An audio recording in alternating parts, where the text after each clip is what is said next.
Finally, first it was an album, then a film. Now, more than half a century after The Who released Quadrophenia, it has a new incarnation as a ballet. The band's songwriter and guitarist, leader really, Pete Townshend, wrote the original, and the ballet was his idea too. Quite a journey, you might think, from his guitar-smashing days.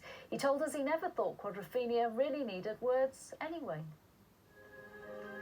It was a story that defined a generation, now elegantly reimagined with all the same rebellious spirit as the film. Quadrophenia represented the mod movement of young men in post-war Britain in a new uniform. Sharp suits and parkas symbolised personal choice and a chance to change culture. And now it's back, written once again by the man who started this story half a century ago.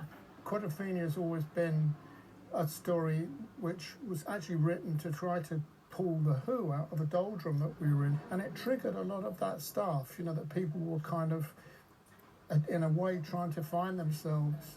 And as a ballet, why do you think the music from the album, the story, works with this type of dance? It's the only medium, really, poetic medium, where there are no words at all. And I've always felt that Quadrophenia was maybe encumbered by the fact that it needed words.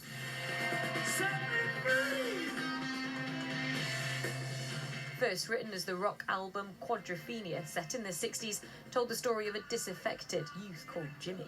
The songs became the music of the mod movement. And 6 years later, it was turned into a cult classic film, a story about a young man trying to find his identity, told now by a new generation. We're not strictly dancing classical ballet. We've broken quite a few rules, I guess, in terms of the aesthetics. Very apt. Yeah, it feels right. The show is on tour from today until the middle of July. For Pete, he hopes to bring a new audience to ballet. I think it'll be a first ever ballet for a lot of ageing mods. They'll show up on their scooters with their scruffy old parkas and not really know what's going on. Do you refer to yourself as an ageing mod? Oh no. What's your identity now? If you're not an ageing mod, you're not a mod. You know, as I said earlier on, I'm reading Frankel and trying to work out what is the meaning of life. Good. How are you getting on? Not bad. You know, I think what I'm searching for is just to be comfortable in my own skin, really. And I think that means talking a lot about the past. And that's all from us.